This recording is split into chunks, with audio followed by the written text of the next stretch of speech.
There are a number of conspiracy broadcasts, news broadcasts that deal with conspiracies and talk about them, expose them, deal with conspiracy theories and talk about them. And sometimes there are people that demand for those hosts to talk about UFOs and extraterrestrials, and sometimes they do. And there are folks that demand that folks in my genre talk about conspiracies, and sometimes we do. But generally, they are two separate genres, and the reason for that is both genres really demand focus. They really do demand intense focus. Tonight, my guest is the host of a show that does deal with conspiracies. Not exclusively, but that is something that they deal with and talk about. They focus on that information.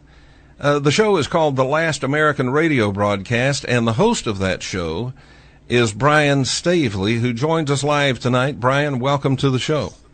Hi, Kevin. How are you doing? I am doing quite well, sir. Thank you. Brian, let's talk about the show, your show, for just a minute, and then we'll talk about some conspiracies. But Sure. When did your show begin? We actually just launched the radio network about 2 weeks ago. We just launched it, so we've only done I've probably done about 10 broadcasts so far. And I read that you had originally wanted to be a sportscaster. Yes, that's right. How did this happen? How did you get from sportscaster to dealing with this kind of really heavyweight information? Yeah.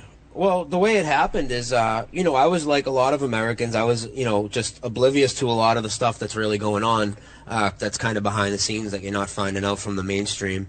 And, I was really, really into sports. And I would go to 10 baseball games a year and, 4 or 5 football games. And I'd watch all the games all the time. And I was really into it. And I wanted to be on the radio for it. I wanted to do sports broadcasting. So I went to broadcasting school and everything. I worked at a radio station just for about a year, just producing Red Sox games and producing some minor league games and some hockey games and stuff. But I wasn't vocally on the air. And then about a year ago, everything changed for me. If you want me to kind of elaborate on it, I'll tell you how it all came to be. I'm quite interested in knowing what is it that shifted the gears. Yeah, well, what happened is I was just watching some stuff on Netflix, and I saw a movie called The World Trade Center, okay? And it was a movie with Nicolas Cage and some other people in it, and what it was about the firefighters. And it was about them being trapped under the rubble, and it showed that perspective for the whole movie. And it was like hell on earth, you know what I mean? It was a real, depressing, sad movie. And after seeing that, I wanted to see more. I wanted to learn more about 9/11 because I had only learned what I had seen on the news. At this time, I had still trusted the news, though. I didn't know about, how they basically put out tons of disinformation and hide information from you and all that. So what I did is I searched 9/11 in the little search bar, and a movie called Loose Change: An American Coup came up. And if you're not familiar with that, or for those out there that aren't, that's one of, probably the top, 9/11, supposedly truth documentary from the Truth Movement. And after I saw that, reflecting back on it now, there is a lot of disinformation in that movie, and I've discovered that by discovering this, by finding out this new evidence. But at the time, it absolutely made me realize that the whole Bin Laden tale was absolutely, totally false. There was no way this guy did any of the things they said. Every part of the official story was pretty much proven wrong. Whether it be scientifically or just common sense. Just so many things that can't happen in the world supposedly all happened on that day. And, when you never really think about it when, things are moving so fast and everything's, it's kind of all hidden behind the emotions. But when you start to analyze it, it's just ridiculous. It's ridiculous to think that 3 buildings can turn to dust. It's ridiculous to think that any buildings can turn to dust, never mind all the contents in it. And it's, to think that 2 airplanes hitting two buildings made a third building come down too. And, you know, most Americans don't even know about Tower 7. I mean, they don't have any clue about it. I mean, I realized that if they're going to lie to us about this, they're going to lie to us about everything. So, I mean, it's not even just September 11th. I started looking into everything. So my whole focus changed. I just need to research everything all the time. It's like the last year I've been pretty much reprogramming my brain and just trying to really learn history and learn how things really happened. And I honestly just don't have time for sports anymore. And it's as simple as that. I mean, my free time is devoted to finding out the truth. 9/11 is my passion, but I on my radio show, I talk about all different types of stuff. You know, I'll talk about Libya, I'll talk about Iraq, I'll talk about things that have to do with the police state, you know, all sorts of current events. But 9/11 is, you know, that is the bread and butter of us over there. And yeah, so basically, I mean, pretty much it was one movie. It was Loose Change and American Coup, and it was like a switch for me, Kevin. I mean, I saw that. And, you know, I just seen all the lies that we were told, and I never really analyzed how the buildings came down so fast and everything, and all these people that say they saw heard explosions and all this, and all the firefighters that say they saw it. So once I saw that, I was like really taken back. So I had to investigate everything, watch every documentary they had, watch every clip on YouTube, try and get, you know, the whole story. And, you know, for a long time, I was preaching that to everybody. I used a lot of it to wake a lot of people up. But, you know, now looking back upon it, it was a lot of disinfo. But it's still good that I saw it because, you know, like I said, it was like a switch for me. And it just made me want to be aware of everything that's going on around me now. Well, you bring up a very good point, and I'm glad you brought that point up. And that is that on the one hand, there are conspiracies, and they exist, and these people are doing evil things, and they're doing evil things to us. On the other hand, you know, they put out an official story, and they expect everybody to buy this official story. And unfortunately, most of the population are mushrooms, and they do buy it. But on the other side, there is disinformation as well. On the other side, that where you have people saying, you know, we're trying to get the truth out. We want people to know what is really going on. We run into disinformation on that side of the equation as well, and yes, that is unfortunate. I like to tell people, you know, it's kind of like this. You know, when you're first just still believing the official story and you believe in everything you see on the news, it's almost like, you know, you're in their mental box. And when you break out of that box and you think you're free now and you start getting all this other information, you're really inside another box that they threw you in. And what it is they disguise it by giving you 80% of the truth, but then they'll mislead you on the other 20%. And they have to give you 80% of the truth or you'll never trust them. And they know that. So they talk about all these things that are already out there, like GMO food and vaccines and this and that. But when it comes to 9/11, oh boy, they're not going to tell you the truth. They're going to lie to you and mislead you. And hopefully by that time, they've built up enough trust with you where you trust them. And if they tell you not to go watch this other documentary or not to go watch this other thing because it's crap, or don't listen to that person because they're, you know, they're whatever, you know, it works on a lot of people. It's like a spell. It's almost like these people criticize people for being sheep, but then they're sheepish in their own way. They just kind of follow people in the alternative media, and that's very, very, very dangerous. People need to do all their own research and not, you know, they're not stupid. They know that. You know, it's kind of like this, Kevin. It's like they don't want you wandering around in Truthville, so they set up all these shops, and every shop has a little bit of the truth. And you know, they're there to take you in, you know, to basically whitewash everything. Because if you wander around by yourself, you might find out what's really happening. And you know, it's like a friend of mine said to me.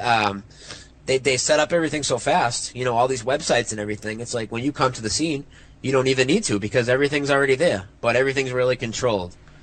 And it's really discouraging to see how much of the truth, the supposed truth community was actually deceiving everybody. I mean, it's a really high percentage. I mean, it's probably over 90%.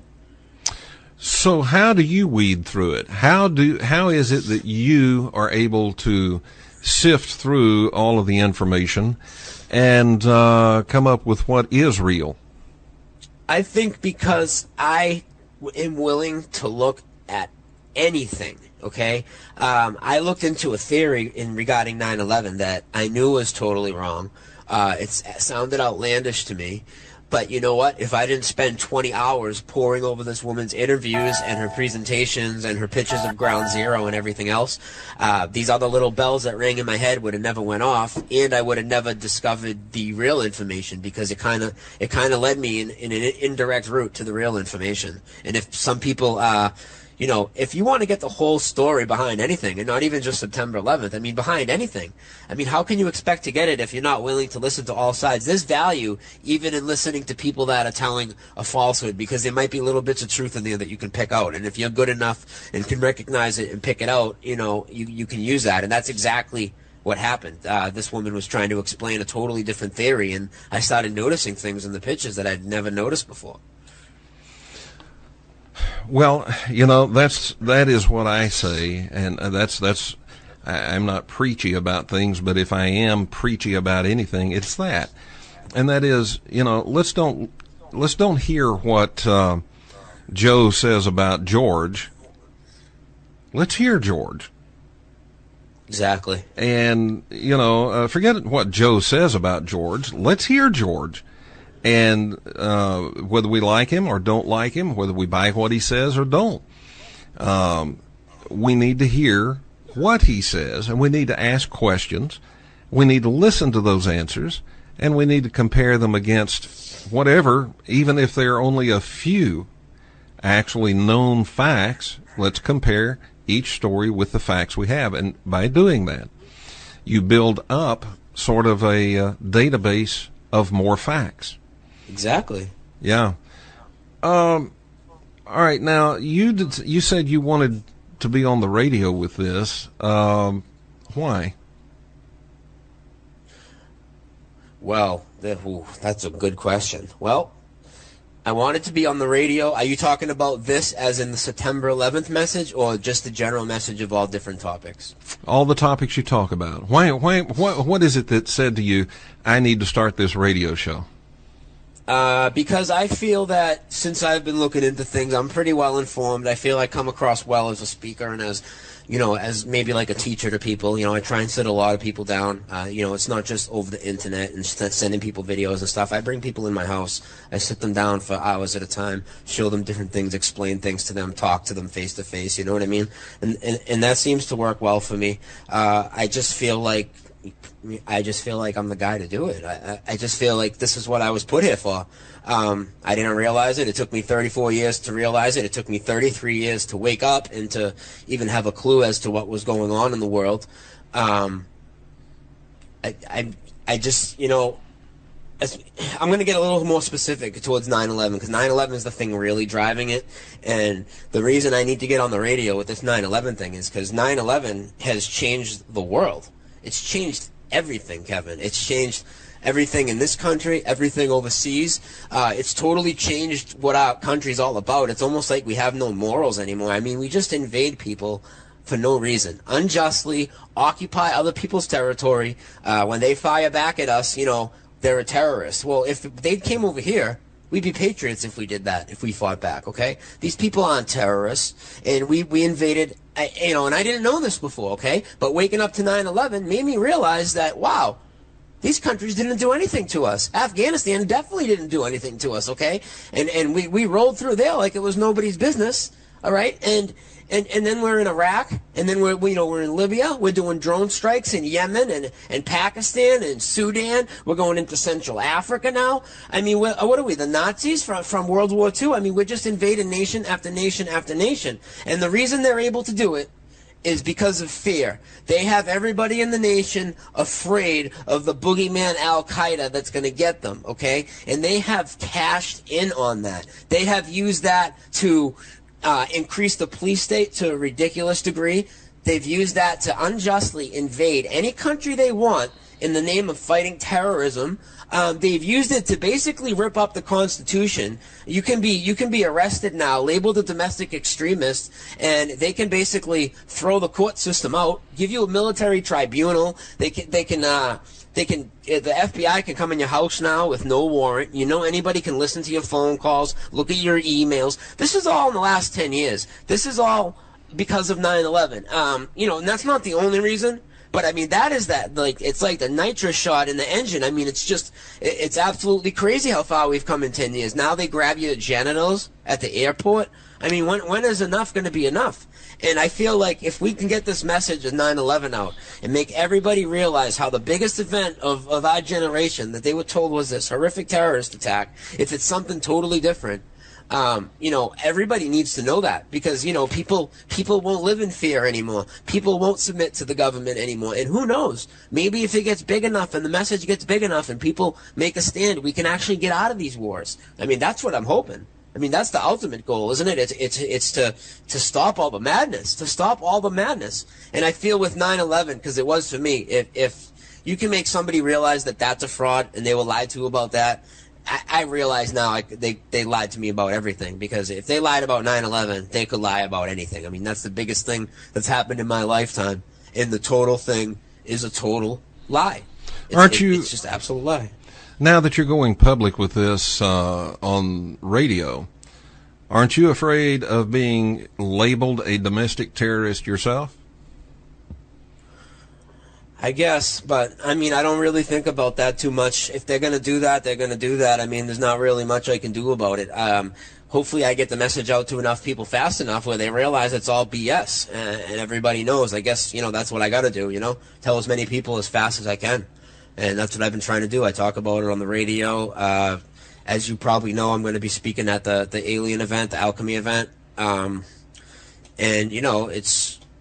I have to do it. I mean, I can't let that scare me away. Somebody's got to do it, right? I mean, somebody has to do it. And I can't, the way I am, Kevin, is I can't sit on information like this. I mean, I can't. I have to tell people. That would just eat away at me every day of my life if I knew this and I didn't tell people and I didn't pass it on. I'm so glad that I'm able to be part of the group of people that's gonna put this message forward and hopefully get everybody to realize what a fraud it was. Okay, so let me ask. Well, we have a break taking over. All right, I'll ask that question when we come back. We have to step away for a break, folks, so don't go away. We'll be back with Brian Staveley right after this.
is Ed DeGangi from Western Connecticut, and you're listening to The Kevin Smith Show.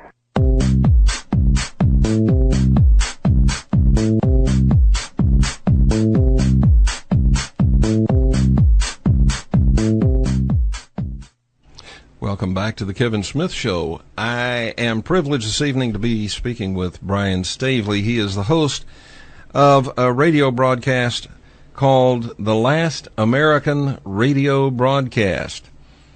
And I had a question I was going to ask you, Brian, before we went to break, so let me ask it. You were saying, you know, there's no way that you could sit still, you couldn't sleep at night if you were knowing all of this stuff and keeping it silent. Okay. Yeah, that's right. Now let's say that you get all this information out there, you get people informed, so what?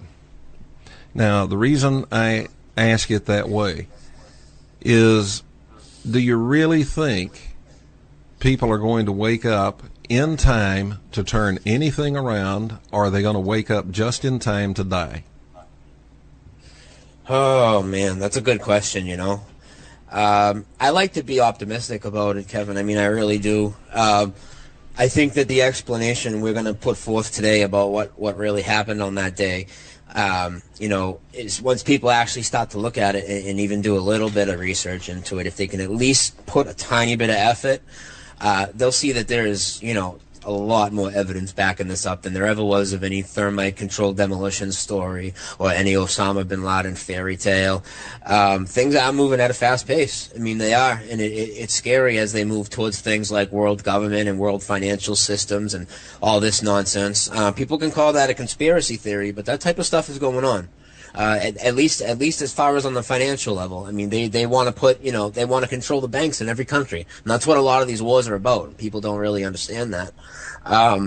Yeah, you know, the whole Libya thing was really because, in my opinion, Gaddafi was attempting to put Libya on a gold standard and encouraging all of the Arab nations to do the same. Yep, he was going to actually put the whole continent and put $97 billion of his own money to back it up. What a bad guy, huh? Pardon me. Well, he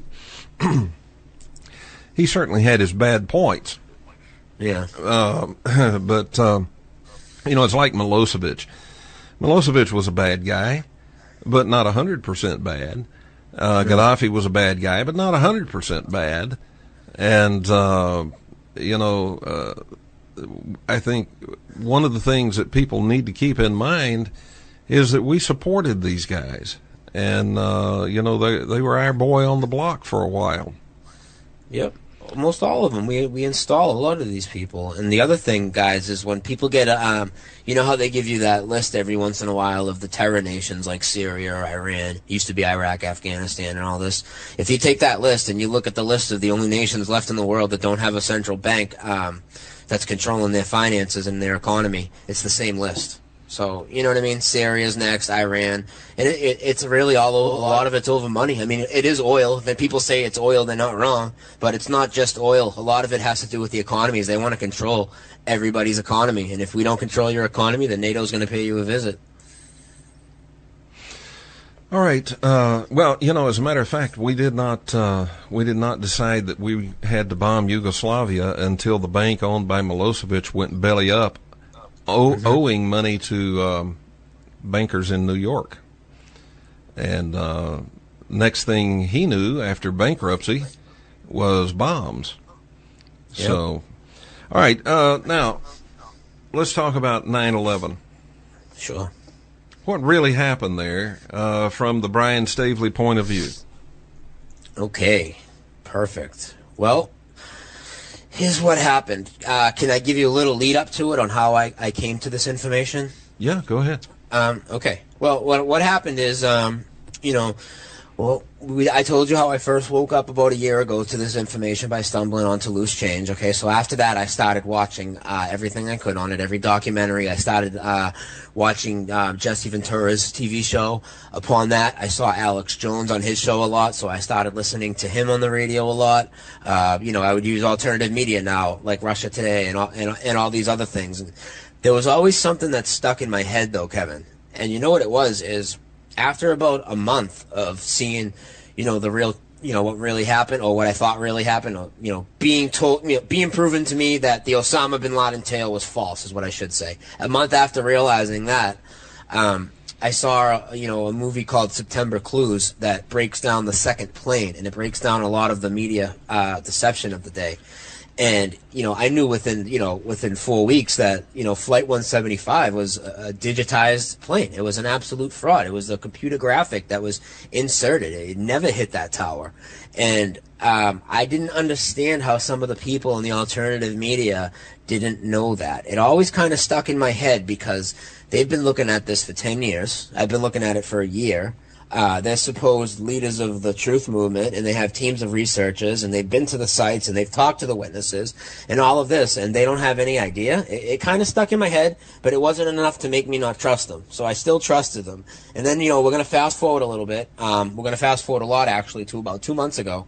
I was listening to the Alex Jones radio show, and I heard Jesse Ventura call in, as he often does. And Jesse Ventura was like, Alex, it wasn't thermite that brought down the towers. It was a directed energy weapon. You have to read Dr. Judy Wood's book. And then Alex was like, Jesse, I know who she is. And she kind of let him go.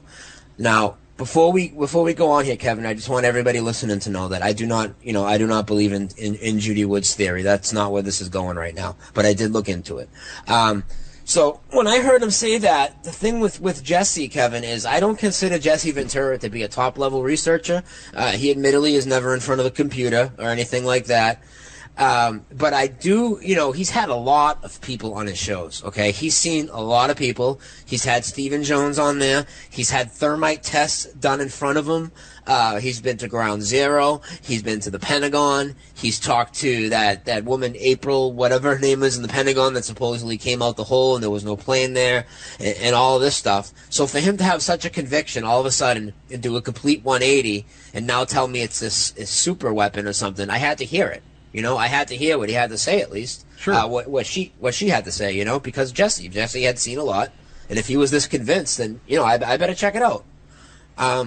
Now, I had never looked into this directed energy weapon theory before, but a lot of people have gave it a lot of flack. A lot of people have talked a lot of bad things about this woman.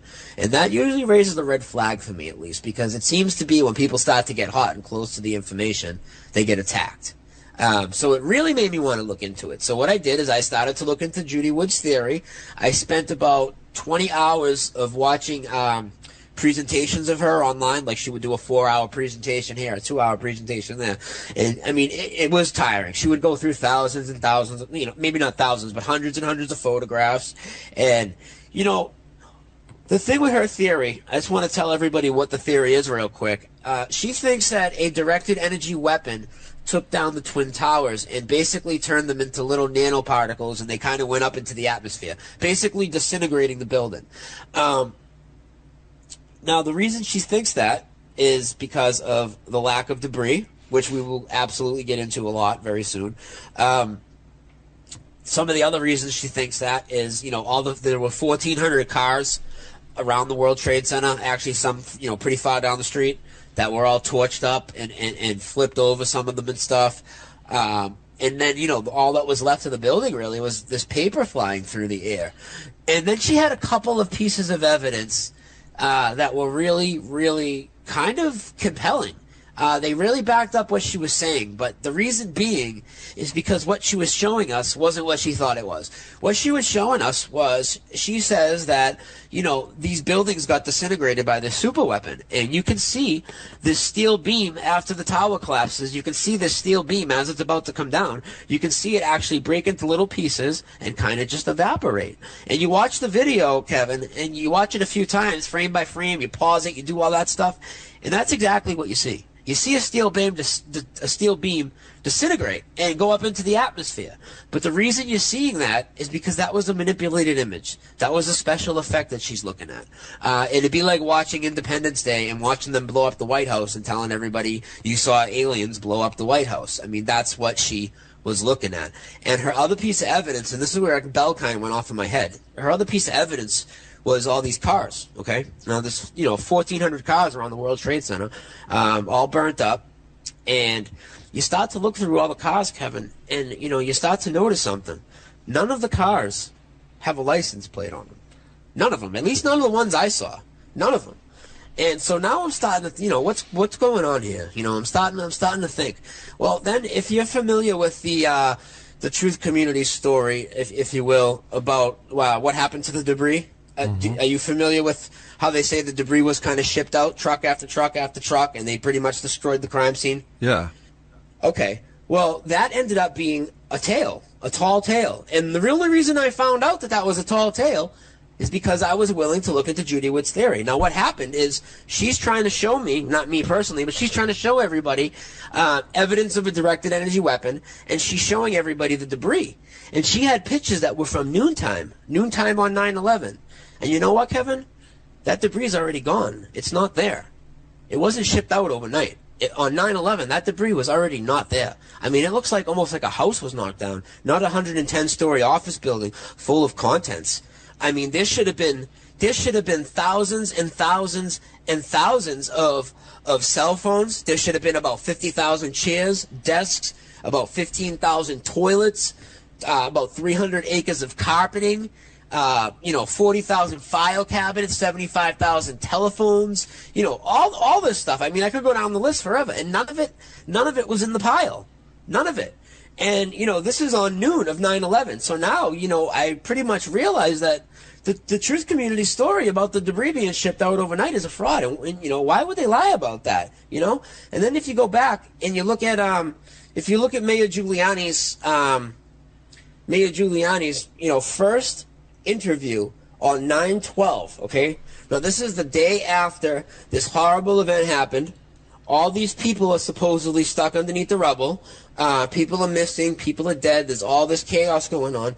And the first thing he does when he gets in front of the microphone, Kevin, is he starts explaining why there's no debris, why the lack of debris.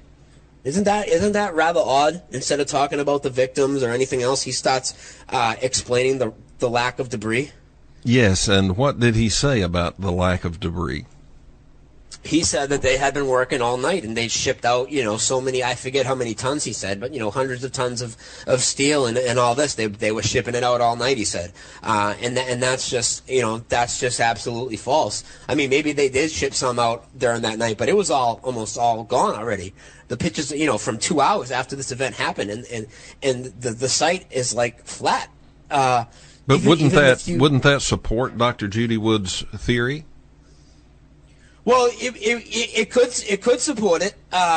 Once you see the direction where we're going, though, you'll see about why it more supports what we're saying than it actually supports her theory. But yeah, it could a little bit. It could, and that's why she's showing it. But it actually it's if a building is full with 110 stories of people, 50,000 workers, all these contents that I talked about, all these file cabinets. When it comes down, I mean, how can all that stuff not be there? Well, when she was on my show, I asked that question, and she said because this beam weapon, directed energy weapon, vaporized it. Well, how about instead of talking about beam weapons, it's just what if maybe the contents just weren't there in the first place? Okay, I'm game. Go ahead. Okay, let's get into it then a little bit.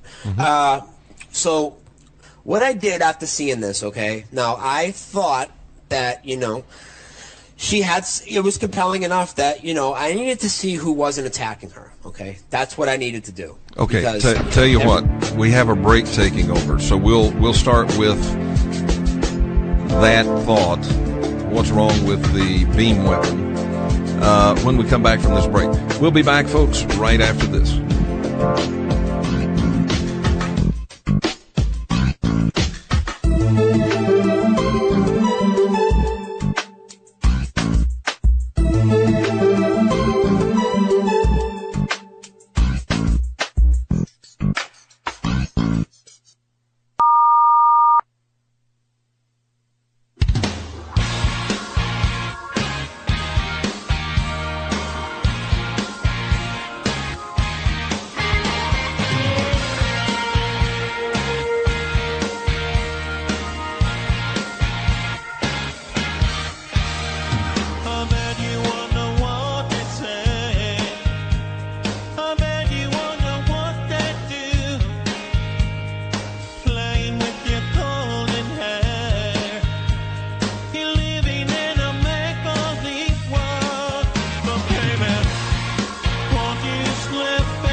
back. My guest this evening, Brian Staveley. And Brian, when we went away, you were just about to explain what's wrong with the directed energy, directed beam weapon theory.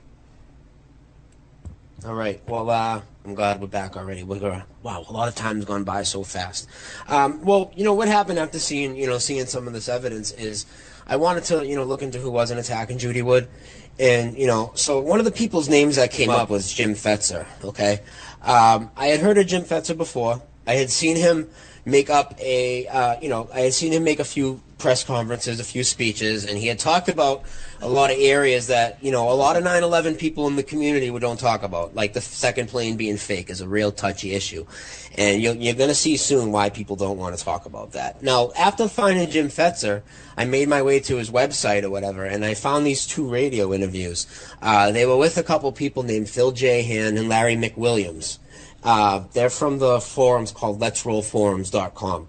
And these interviews were, these were just absolutely blockbuster, compelling interviews that absolutely changed everything about 9/11 to me. And this information, once every real researcher that's an honest researcher of 9/11 sees this information, I believe they're all going to know it to be true. And once they start digging into it, they will see there is mounds and mounds and mounds of more evidence backing this up than there ever was for a directed energy weapon theory, than there ever was for thermite theory, than there ever was evidence against Osama bin Laden, mini nukes, UFOs, anything, any of those theories, they pretty much just don't hold up once we get to this. So, without any further ado, I'd like to get right into, the new information. Yeah, go ahead. From about, I think it was about 1997 to about 2000 and, till 9/11, for about a 4-year period, okay, there was this group of art students that stayed on the 91st floor of the World Trade Center 1, the North Tower, okay. They stayed on the 91st floor, and what they were supposedly there for was to do a project, and the name of their project was called Gelatin B. And the thing about this Gelatin B is they also released a book about it, and we're going to get into some of the things that were in the book. What they would do in their project, okay? Now, this is supposed to be art students, and they're up on the 91st floor of the World Trade Center, months before 9/11, and they're removing windows, okay? They would remove a window, they would put a balcony out the 91st floor, okay? And they would go out there every morning at like 6 in the morning, naked, and they would wave a towel or a shirt, and a helicopter that they had on standby would actually film them. Now, that's a really odd thing for some art students to be doing, wouldn't you say? Well, no, because art students do things and call it art that shock the rest of the world. So if they're art students, I guess you have a point there. It would require quite a budget, though, to have a helicopter out there every morning. Well, yeah. Yeah. Okay. Well, anyways, the specifics of what they were doing is they would walk out on this balcony, they would wave a towel or shirt, and then the helicopter would film them. Okay. And this would go on. This would go on for a while, and they had put some diagrams in their book about the Gelatin B project. And in these diagrams, and if anybody that's listening wants to follow along, if they want to check our website, thelastamerican.org, there's a section there that says our blogs, and you can follow along with the pictures. I loaded them all in there today, so you could kind of, see what we were talking about. And, the very top section, you'll see a group of about 10 pictures. And, what these guys drew in their diagrams, was very strange. One of their diagrams was, supposed to be their place of study, the World Trade Center, and they drew like the outside of the building, and then through the middle on top, you could see the inside of the building. But what they drew, they didn't draw a shipping company that they were supposed to be sharing a floor with. They didn't draw any art canvases, desks, phones, offices, elevators, anything like that. They drew the internal support columns of the building. Now why are these guys able to see the internal support columns of the building? That just doesn't make any sense to me how they would have access to something like that. Also in their book, okay, is some photographs. And if you look at the photographs, they have a photograph of the 91st floor of them, setting up for this stunt. And if you look around, the whole thing's gutted. The whole floor is stripped out. There's no ceiling. There's no walls. They've got a bunch of boxes stacked up, probably so people don't see what they're doing in there. And not only is there a couple photographs that shows the floor totally empty, they make some very strange statements. They draw another diagram of the tower, and they write on it that it's full of life on the outside, but it's dark and depressing on the inside. And they also write that 10 floors to the top, and it's all hollow. Okay, so you start to wonder, what does that mean? And also, it should be noted that this floor is in the, where the impact zone would be for 9/11, where the plane supposedly hit, and the elevators don't even stop on the floors. The same floors that they're saying are hollow, they're on 91, and they're talking about 10 floors above them, so that would be up to 101. The elevators don't even stop on those floors at all. And, supposedly, supposedly that's where thousands and thousands and thousands of people died. Now, the thing with these guys and the stunt that they were doing, Kevin, is, do you remember anything about, maybe the 91st floor around that area on 9/11? Do you remember anything, particular about that? No. Well, that's just about the exact spot where all the jumpers jumped from. And every jumper, before they jumped, if you go back and look at the video, just about every jumper before they jumped, Kevin, they all did the same thing. A lot of them would come out with no clothes on, or they'd have their shirt off or whatever. They would all wave it. I don't know. What are they waving at? They would all wave their shirt, and then the helicopter would film them and would film the jump, just like the same stunt that these guys were doing months before from the same area of the building. All right, let's pause right there. I've got a question. Sure. From the 91st floor up, the elevators don't stop, right? They pick back up again at about 101. They don't stop from... They 79 is the last stop until 101, so everything in between it doesn't stop at. That's correct. And so how do people get to these floors? That's a good question, Kevin. I don't know. I mean, that's something that we need answered, right? I mean, I don't know how they would get to those floors. And so, that's where thousands and thousands of people are from. Two of the biggest companies that lost, two of the companies that lost the most people on 9/11 were Marsh McLennan and Cantor Fitzgerald. And between the two of them, they lost 1,016 people. They're right on those floors, right above 91, in between 91 and 101. And there's no elevators to take them there. And how is that? I mean, how does that work? Well, obviously, if they had those people working there, there has to be some way that those people get from the ground up and back down. Maybe they had their own private elevators. I mean, I guess that could be a possibility. Back to the stunt, about the stunt that they were doing, and the only deaths that you saw on 9/11, the only bodies you saw, the only anything you saw were these jumpers. Those were the only deaths you saw on 9/11. That was the big tearjerker. Now, when you go back and you study the jumpers, and like I told you, they all go out on the balcony. They all do the same motion that these Israeli art students were doing. There's actually a lot of other things going on that you never notice when you're just looking for evidence of controlled demolition. And there's a lot of photoshopping going on. If you could check it out right now. Everybody that's listening, check the site I told you, thelastamerican.org, and I put all these pictures up for you guys tonight. If you go through the jumpers pics, I mean, it's absolutely ridiculous. Some of the people are like 60 feet out away from the building. Other ones look like they were sitting on a park bench and it was just cut and pasted out of there and flipped upside down.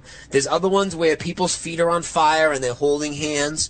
There's other ones where one guy's arm is like, 9 feet long. All right, we have to step away for break. We shall return, folks, right after this, so don't go away.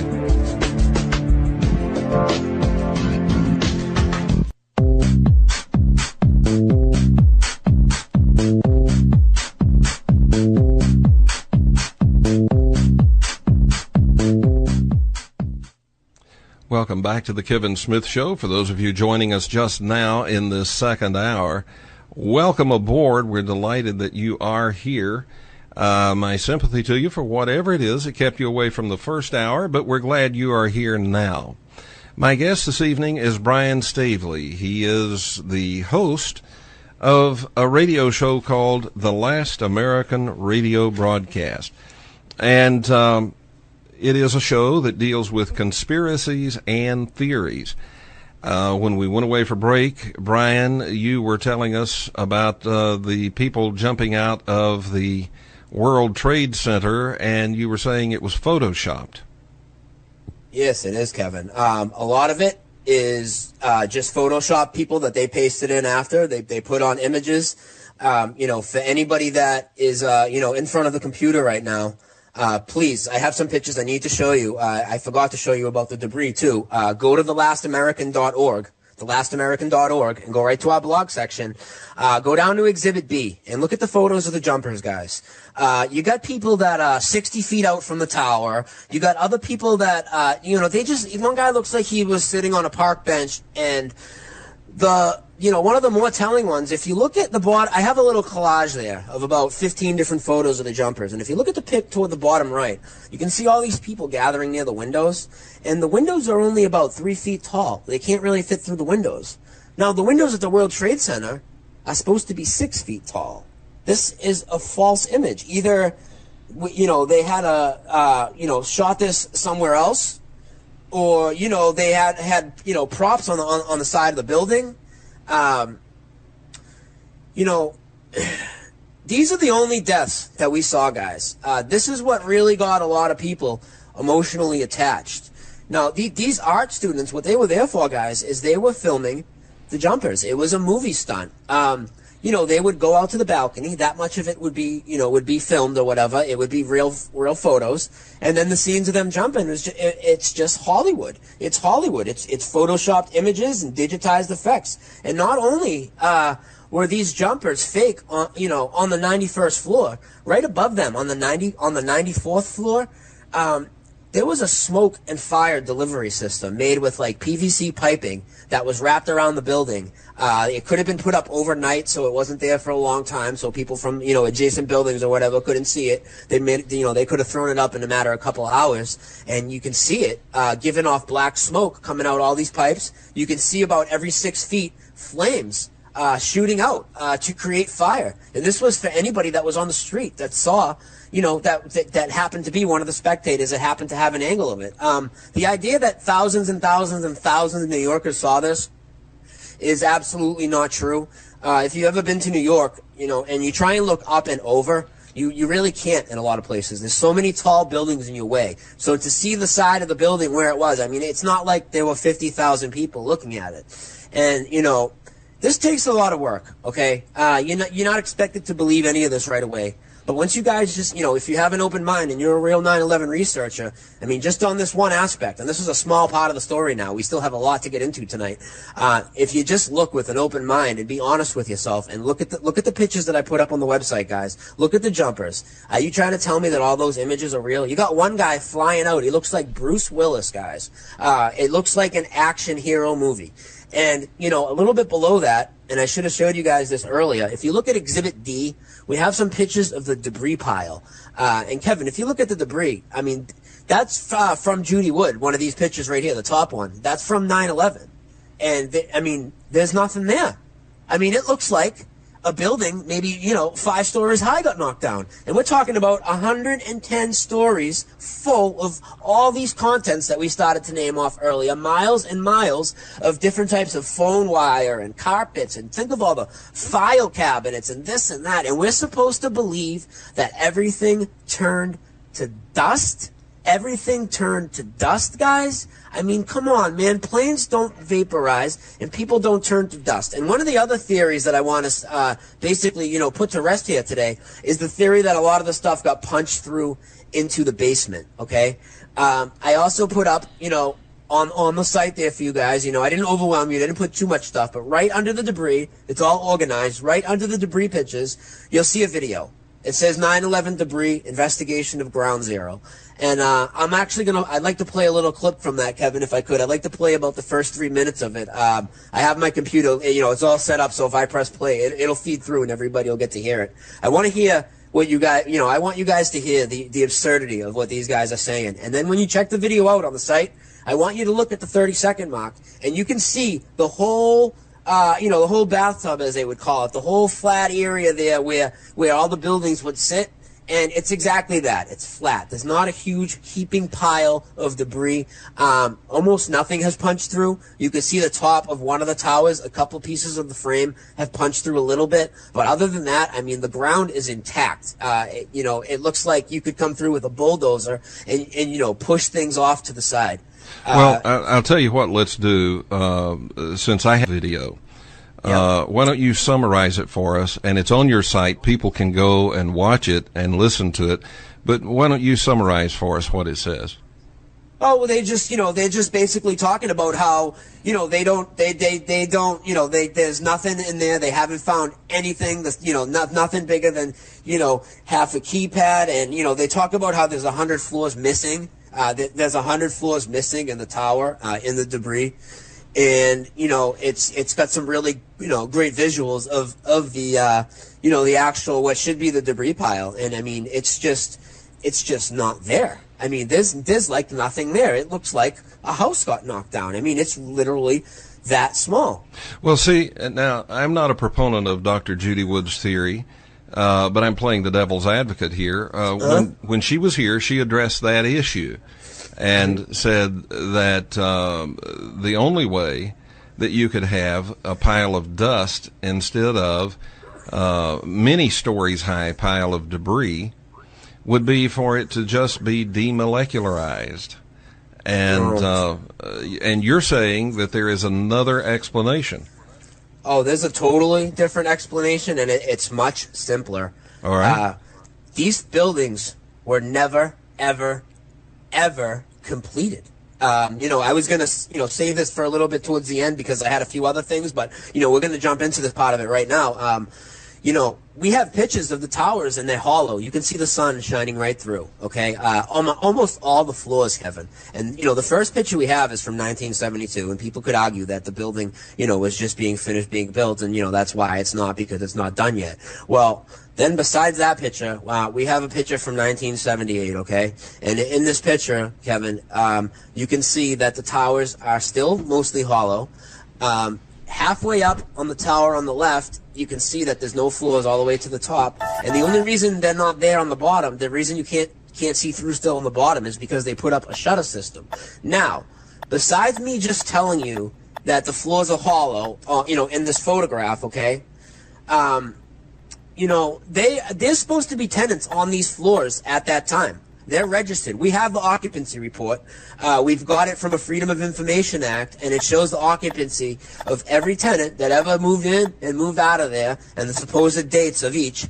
And, when this picture's taken, and you can clearly see that there's at least 30 to 40 missing floors with what you can see, never mind with what's behind the shutters.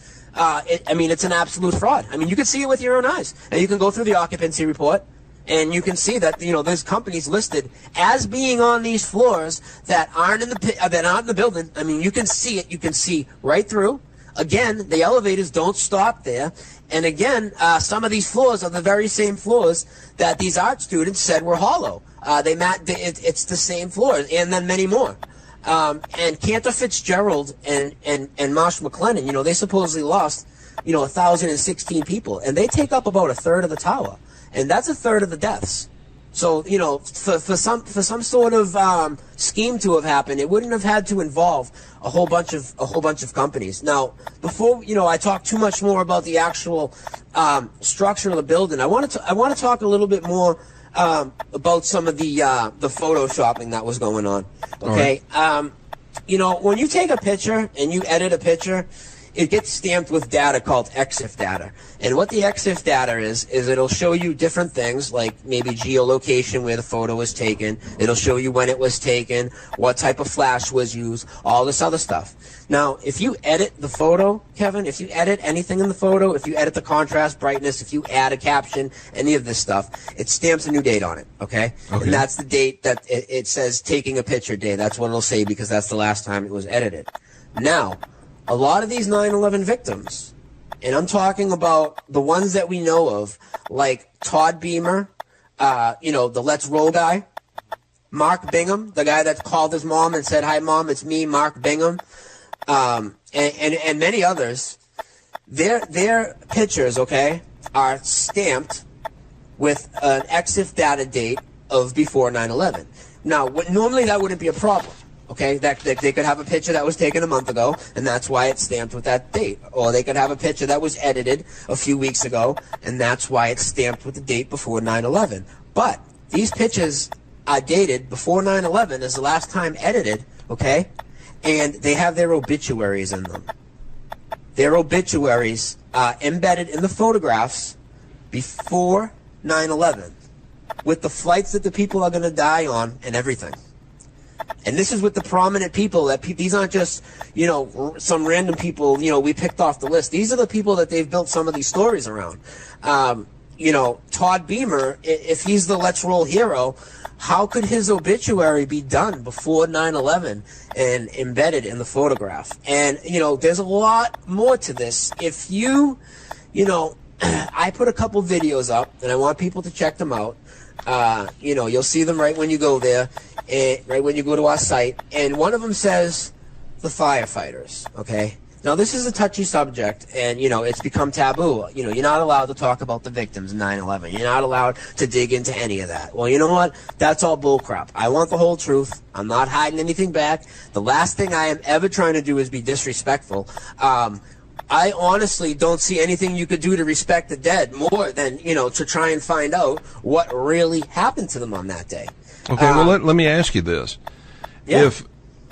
All right, we've got these guys with pictures that have their obituary dates embedded in the picture, and the EXIF data is stamped before 9/11. Yes. Where are the victims? Are they dead? Are they being held somewhere else? What's the story with the victims? The story is, and this is where this was going, the victims were basically made in a computer database, most of them. A lot of them, they've actually taken, they've taken some, regular faces of like celebrities even and morphed them a little bit.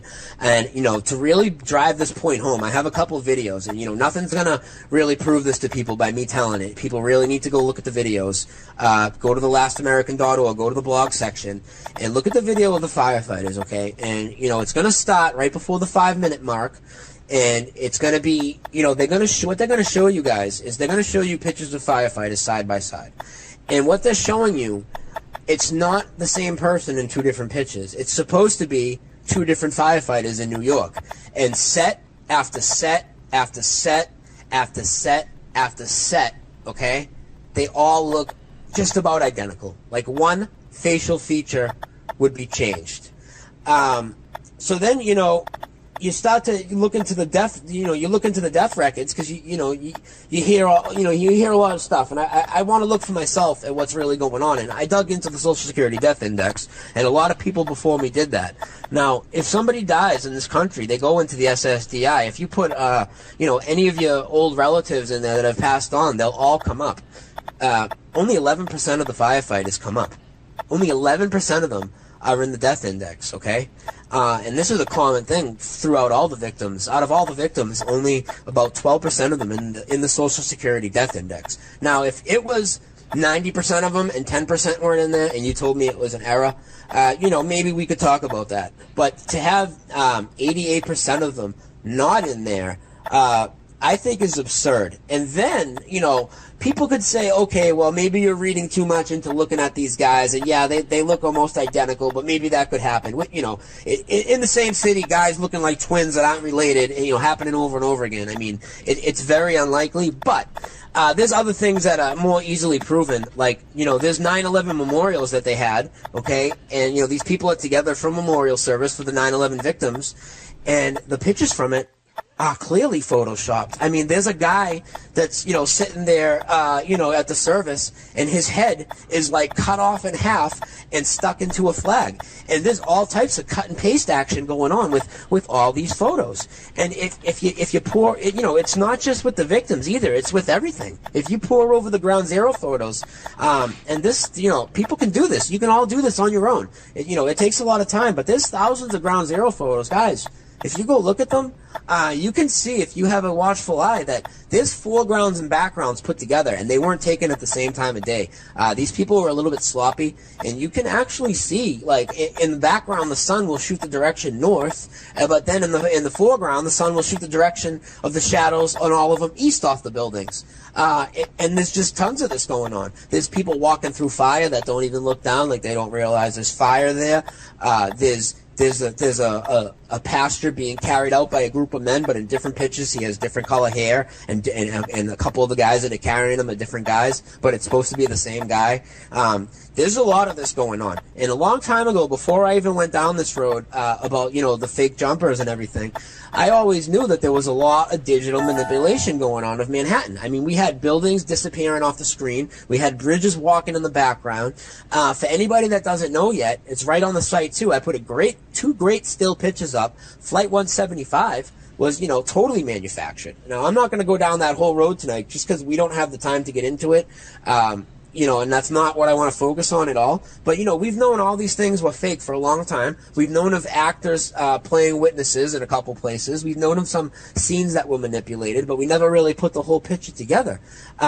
This whole thing was a sham. When you watch a 9/11 documentary, okay, you always see the same family members. You always see Bob McElveen. You always see Donna Marsh.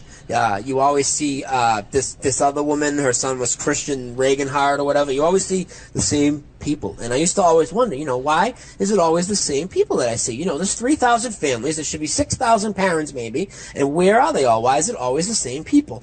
Well, if you go and look into any of these guys, any of them, Bob McElveen, Donna Marsh, these people you see on Jesse Ventura's shows, you see them on Alex Jones's movies, you see them in other 9/11 documentaries, you see them in Building 7 commercials. If you look into their kids, none of them existed. They've never been listed anywhere. They've never been born. They're not listed in the Social Security Death Index. Nobody knows them from the past. There's no high school pictures of them. And this is the case with all of them, guys. This is the case with all of them. And you could say we're injecting some theory into here, but I mean, the pictures don't lie, guys. There's clear photoshopping going on of victims. There's clear photoshopping going on of Ground Zero. These people aren't listed in the Social Security Death Index, except for a very small percentage of them. And one more point I want to make regarding that is, and this is absurd, guys. The families of 9/11 are entitled to the Victim Compensation Fund, okay? I believe it's about $7 billion. And there's also a Business Compensation Fund, which we'll get into in a little bit, that not that many people know about. And between the two of them, we're talking about $40 billion, okay? Now, the Victim Compensation Fund, all these families are entitled just under $2 million. Some of them a little more, closer to $3 million. A lot of them about $1.9 million, okay? They just got to pick it up, okay? And out of all of these families, out of 10 years that have gone by, you know how many families didn't pick it up? How many? Almost all of them. Only like 62 families picked up their free $2 million. Is that not, I mean, that's unfathomable. Maybe one or two people might not, because they're wait just a minute. so... Yeah. What you're saying is that the families of all of these people, we were told there were around 3,000 people that died that day. Yep. And so the families of all these 3,000 people could pick up a couple of $1 million apiece. Yep. And they haven't. And it's been only 10 years. 62 have. Yeah, and I don't like to use numbers. I like to stay with percentages a little more because it could have came up a little bit. Maybe it's 63, 64, maybe 61. But yeah, it's about 11% of them have picked up the money. That's it. About 11% of them. And, back to, I don't like to keep jumping around different directions, but I want to talk a little bit more about the firefighters. I'm telling you, when you look at these pictures of these firefighters, I mean, it's clear to me because I've seen all this other photoshopping. I know what they're doing. They do a good job. You're not supposed to be able to see this easy. But, not just the firefighters, but the other victims, if you look at their pictures, this one's more, maybe people could be more skeptical about it. That's why I jumped right to the firefighters. But there's pictures of people that it is supposed to be the same person twice. But they look exactly the same in every picture. Now, I understand it's the same person. They're going to have pretty much the same expression when they smile. But in every picture, like if they're leaning to the left, they're leaning to left in their second picture. If their head's tilted to the right, it's tilted to the right in the second picture. A lot of pictures, they'll just throw an arm around the person and redden their face a little bit. And they look exactly the same in both pictures. Now, that is the same person, so I don't like to use that as one of the stronger points. But I did want to touch on it because it's not just the firefighters, but the firefighters, they're telling you they're two different people, and they look exactly the same to you. Now, the other thing with the firefighters is we were told on 9/11, okay, that a steel frame building came down, and it's never happened in the history of the world, right, Kevin? As far as I know, that's correct. Yep, that's what they told us, and that is correct. That's never happened anywhere in the world before. It supposedly happened 3 times that day, 2 of which most people know about, 3 if you know about Building 7. And so the firefighters that are in there, right, they would not have it going through their head, hey, this building's going to come down, right? Because it's never happened. Mm-hmm. So that's not going through their head. Right. Well, if you look at the firehouses and, how these guys died and what firehouses they came from, it's absolutely absurd. When you start to put all this together, it's crazy. I mean, you look at the firehouses they died from, and these guys should die in teams of 6, teams of 10. I mean, the building just came down all of a sudden, and all of a sudden it was down in 10 seconds, right? That's the story. It came down in 10 seconds. These guys wouldn't have died 1 or 2 at a time, and that's what you have. You have some guys in the closest firehouses dying 1 at a time, 2 at a time, and then you have, you might have a house with like 10 of them, but then you'll have a couple more with just like 1 guy, 2 guys. It's absolutely absurd. And you could spend all day going through the ground zero pics and you'll see tons of photoshopping. I mean, it's obvious.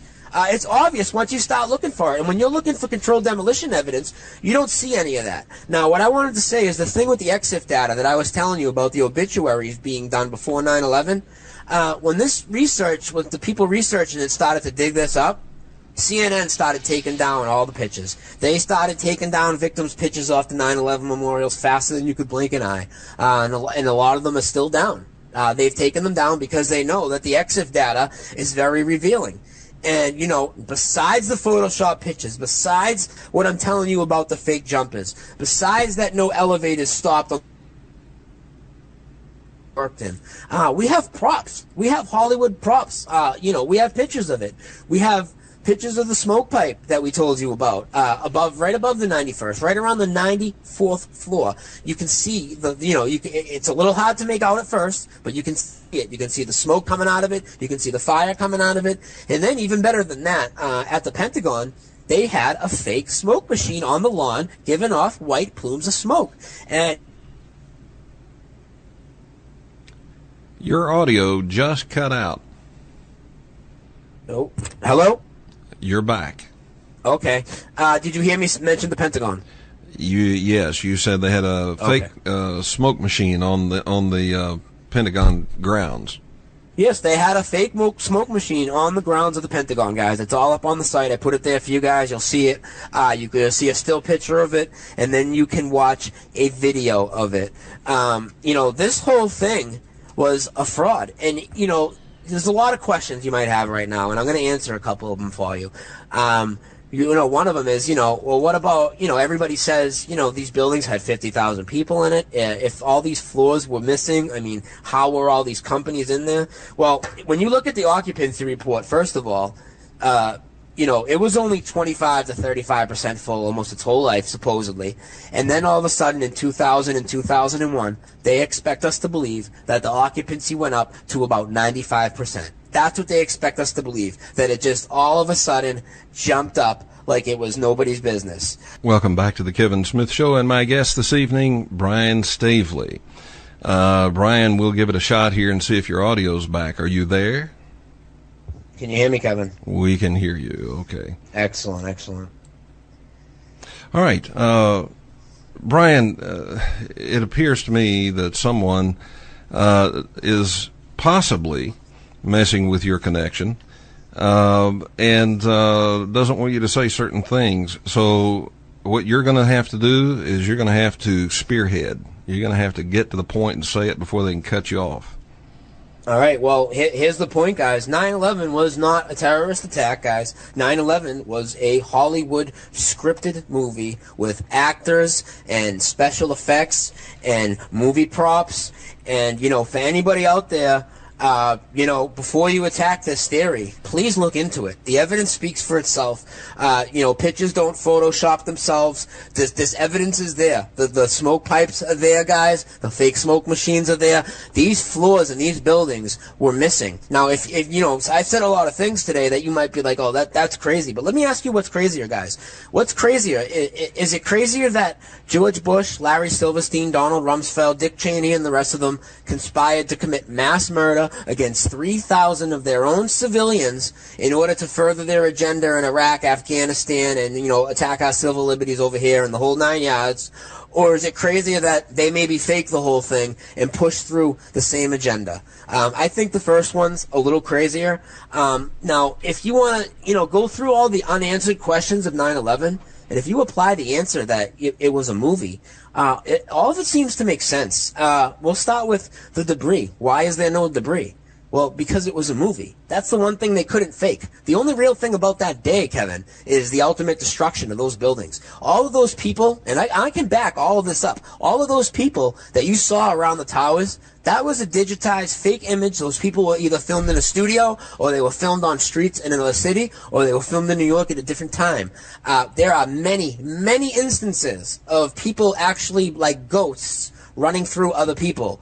You can see through people's faces and see the buildings behind them. All types of things that aren't normal, live shot video camera errors. They shot tons and tons of B-roll, and a lot of it had different mistakes on it. Now, 9/11's going on. It's his biggest event ever. If you're a reporter in New York, you're trying to get the best shot possible, okay? I've seen reporters have mortar rounds flying over them. They're not scared of almost anything. A building has never come down before from a fire like that.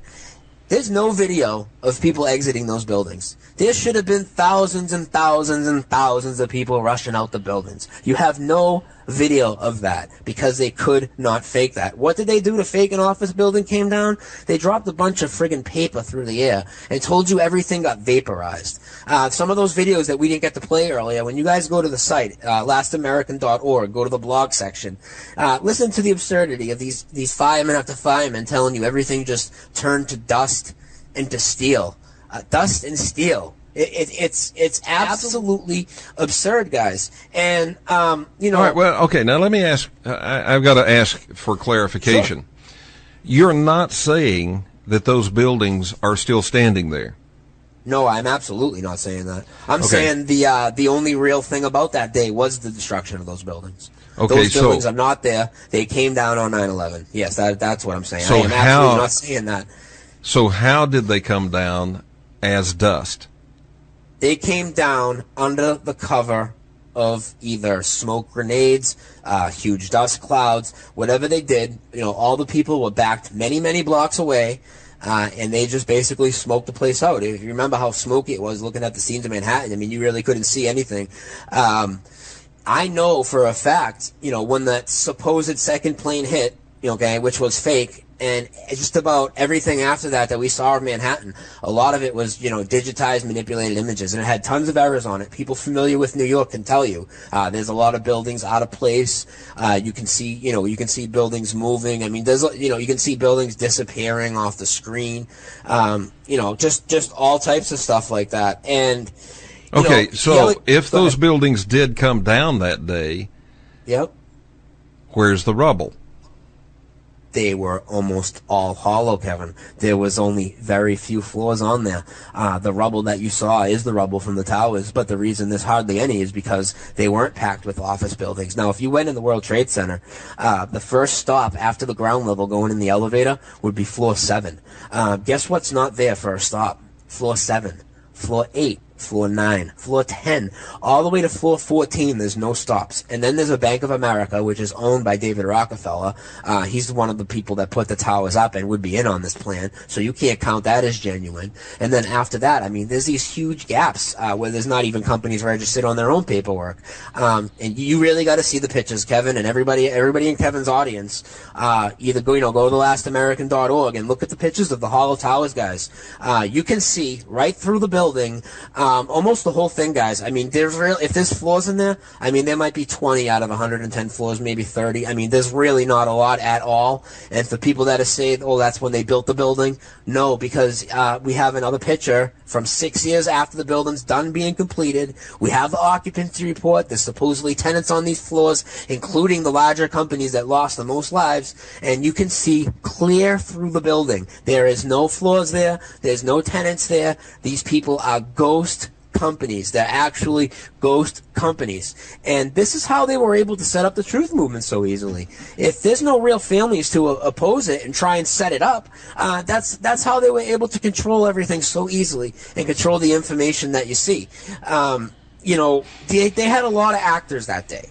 For people that think, well, how would these actors, how would they go along with this? Surely if there was a plan that went for this long, people would come out. Well, you got to look at it a little different now, because now when you take the victims out of it, all right, a lot of people, especially the military types, they would keep quiet about that. You ask a general in the military or a couple people, a couple ranks under them, hey, we're going to do this thing. It's going to help our country, because that's how they would spin it. No Americans are going to die, blah, blah, blah, blah, blah, blah, blah. And we're going to go take oil, yada, yada, yada. I mean, some of them would say no, because they're smarter than that. But most of them would say, sure, we'll go along with that. We won't say anything. And, once, you take the deaths out, I mean, it makes it a lot easier to keep the thing buttoned up. This was a 30-year plan to knock down these buildings. I beg everybody to do the research into this. The best place to go, besides our radio station site, would be letsrollforums.com. That is the top 9/11 site. It's the only place where they're really onto this research. To answer a few questions real quick that I know a lot of people have right now, like how did they make that appear as a busy office building? Everybody I know talks about the World Trade Center, how busy they were. Listen to this clever plan, Kevin. They actually built a subway into the basement of the World Trade Center that brings 400,000 people plus a day through it. And then they put an observation deck and a Windows on the World restaurant on the top of the towers that kept foot traffic going up and down, in and out. They maybe had a few other companies that were real. Almost all of them were ghosts. People didn't have access to the floor, so they didn't know, so they couldn't tell.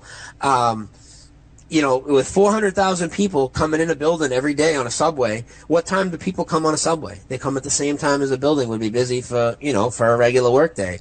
Most of them. I mean, other ones would be coming later, no doubt. And that's how they pulled the illusion off. And all they did that day is, they closed the subway. They had the Windows in the World in one other place, the observation deck closed. And it wasn't like they had to have all these companies in on it. It wasn't like they had to move tons and tons of companies out. This was a 30-year plan, including the Truth Movement. Most of the people you see in the Truth Movement, and I didn't realize this until 2 months ago, most of them are there to actually suppress the truth of 9/11. They really are. They're there to get you to chase down rabbit trails. When you look into the character, I don't want to, get up here and bash people, but when you look into the character of these people, it tells a lot different story. To speak of the actors involved in the 9/11 plot, there is one woman, and I can't believe her name's escaping me right now, but if you go to Let's Roll Forums, you'll see she's on there. Just, 9/11 actress, if you search that. She admitted that she was a 9/11 actress when she applied for another job, okay? And when asked, what do you mean 9/11 actress? Oh, she was in the FEMA commercial, she said. And there was no FEMA commercial. So this woman, mistakenly, accidentally admitted it. When you take the money that was available, the $40 billion, just with my loose math real quick, I see it as you could pay. Now, you would not get prominent actors, obviously, because people will recognize them. So you get people that are just starting out. These people obviously haven't made a boatload of money.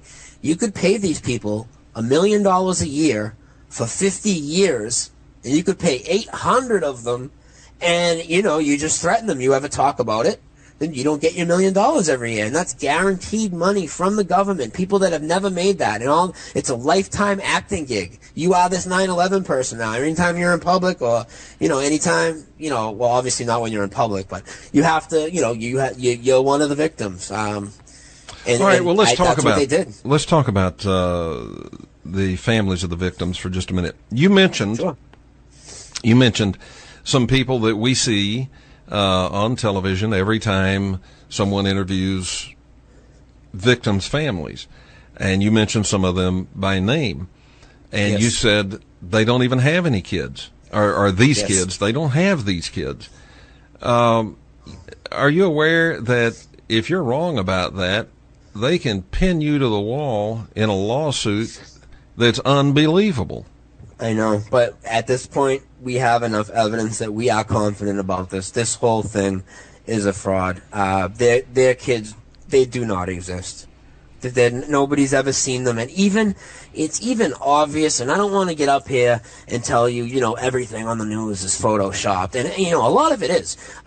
You know, like Bob McIlvaine, I will say his name specifically.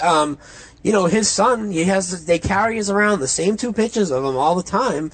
And if you look at the picture, it's clear that the head doesn't even go on the body on one of the pictures. And I'm not just, you know, looking at faces and clouds here and trying to make something out of nothing. I mean, it's obvious. Like with the jumper pictures too, you blow them up, you could see pixelation in them that doesn't belong. I mean, there's just tons of this fakery going on. Okay. So let's deal with the mechanics of bringing the buildings down. Sure. How was that done? With explosives of some sort. But, you know, I'm not a demolition expert. I don't know exactly what type of explosive they would use in it. Maybe it was thermite, and, you know, just like a broken clock is right twice a day, maybe they were right when they said thermite, only because maybe they really did use that to bring the building down. But I don't think so. I mean, I don't know what they use, if it's, you know, a form of TNT, C4, whatever it is. I mean, they used explosives. They brought it down. It wasn't this conventional implosion that everybody says it was. The two Twin Towers did not fall in their footprint. Building 7 did. The Twin Towers fell outside of their footprint. They basically almost like peeled back. And when you look at the debris, Kevin, I mean, everything's really starts to make sense when you start to go down this road, because, I mean, how could all that not be there? If these buildings have all these companies in it and all these people, where is everything? And also, most of these people died above the 91st floor, you know, thousands of people. This should be, you know, on top of the rubble. On top of the rubble, there should be some bodies. There should be a cavern of you know, 200, 300 bodies. And there's none of that. There's none of that. You never heard the reporters in the couple days after, oh, we had to stop. They came to a cavern of bodies up here. It was the people that were apparently trapped here. You have none of that. You have them telling you that everything turned to dust. You have them telling you things got pushed into the basement when, you know, it's a fact that things did not get pushed into the basement. There were a lot of questions about 9/11, even though when I thought I knew it all, and I thought, you know, I was telling everybody the truth and the controlled demolition stories and all that, there was still a lot of questions, like, why was there an actor playing a witness? Why was there all this digitized imaging? Why a fake plane? Why no debris? Why, you know, no evidence of a plane here or there or there? And it's all simple, because it was all a movie. Okay, they didn't use any planes on 9/11. They just said they did. I mean, it's that simple. They only had to fake one of them on the TV, besides the one in the Naudet Brothers film, which supposedly was the first plane. They just happened to be in the perfect position to catch that at the perfect time. All right, we have to step away for break. And welcome back to the Kevin Smith Show. This is Kevin Smith. My guest this evening, Brian Stavely. We're on final approach, ladies and gentlemen, meaning, of course, we only have a few minutes left in tonight's show. And Brian, I guess you're probably very acutely aware of the fact that your theory is opening you for the same level of criticism that Dr. Judy Wood has been exposed to. Yes, I'm definitely aware of that. I've been aware of that before I got into it. I knew, especially when you start talking about, some or most, if not all. I mean, a lot of these people are fake, and I can't get up here and prove all of them, but I mean, there's been thousands of them that have been proven to be frauds. These people, they simply don't exist. This whole thing was made up. It was a movie. They've changed the world with a movie. They've made a movie, and they made it so convincing that it changed the world. But if you can get past the emotional part of it and be willing to look at it all over again and look at the things I'm telling you, you guys will see it. And you guys will be especially taken back by the picture of the Hollow Towers. And I want to talk about that picture for a minute. That's not a Photoshop picture. That picture didn't come from some crazy source on the internet. That picture came from a site called Lera.com, Lera.com. And if you go there, you'll see that there's structural engineers that take on projects the size of the World Trade Center and others. And if you click on the project tabs on the right, and then you click on World Trade Center on the left when everything changes, you'll see that picture. There's two pictures up there, and the second one, you will see that that is the source of the photo. And they built this advanced lighting and shutter system up the side of the building, and in 1978, 6 years after completion, I know I said it a few times, but I really want to drive this home. I want you guys to understand what I'm saying here. You have companies that supposedly have thousands of people in them, and they're supposedly on these floors that we later go on to know as the impact zone. And, you are looking at a picture of the building at that time when they are on the occupancy report as being there. You can look at the picture of the building and you can see right through the building. Those people aren't there. I mean, those floors don't exist. And, there's no floors. There's no elevator stops there. You have the Vienna art students telling you that the 10 floors above them are hollow, and these are the same floors that we're talking about here, the same floors. Okay, well, because we're almost out of time, let me address something we haven't addressed. I've seen the video exposés of this second plane being CGI, and I think they make a very convincing case that it is. Yes.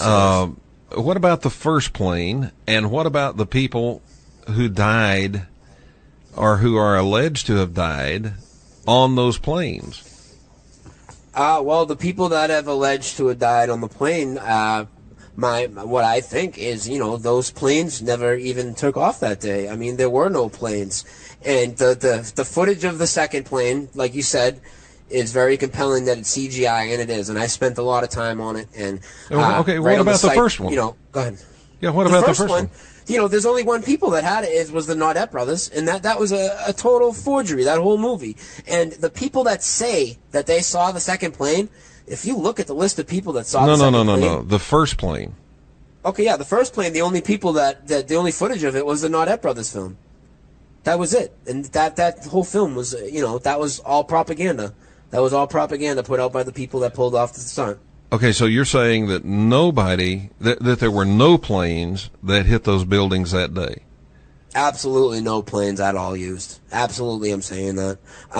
Did a plane take off from Logan Airport and get redirected and land somebody else, and then the people were let off and they went their merry way? Maybe. I don't know. I honestly don't have the total facts on that, but I know for a fact that no plane smashed into those buildings, no plane smashed into the Pentagon, and no plane smashed into a field in Pennsylvania. I mean, there's just no evidence of it anywhere. There's just not. I mean, it just didn't happen. It didn't. And, they didn't need it to happen. That just puts too many variables out of their control. Well, what about family members of the people that died on those planes or reported to have died on those planes? Those family members that you see, some of those very people just happen to be the exact people I was telling you about earlier. The same group of parents that you always see.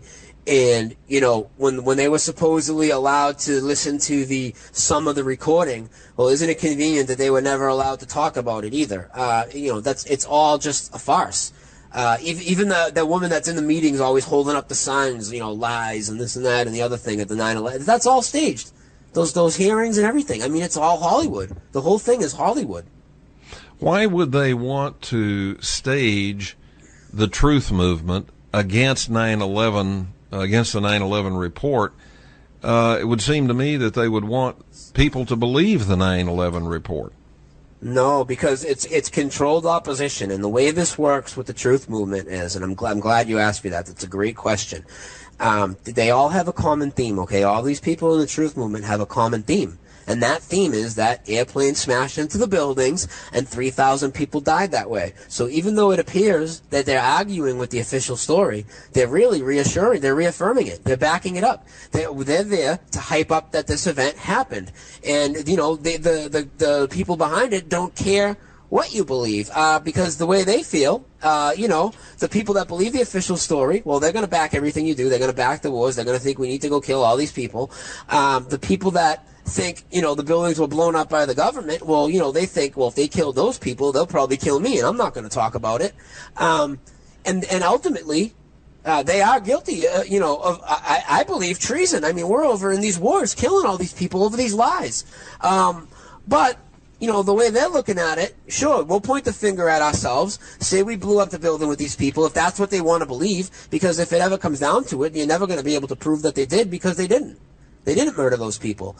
And, you know, what they do is no matter what, the truth movement's going to pop up, okay? Maybe not as fast as it did, but people, you know, if their people really did die, the truth movement would pop up, and they would need to control it. And what better way to control it than plant everybody in there ahead of time? And that's what they do. And all of these people, okay, all of them to a T, man. If you start talking about anything that goes down the angle of a digital deception, a fake airplane, you know, any of this digital deception fakery with the TV and special effects, or anything that starts to lead in the direction of the Hollow Towers, and maybe these towers were never finished building, you know, they attack you real quick. They use all the same tactics that they accuse the mainstream media of using. They attack your character. They call you names. They call you mentally challenged. And, you know, after finding out that, you know, I'm totally convinced of this. I mean, there's a lot of research beyond. See, we only have 2 hours. We need a 6-hour show for this. I mean, I got so much more to tell you. You know, for everybody out there, you guys just really need to look into the things I'm saying. I mean, this is absolutely true.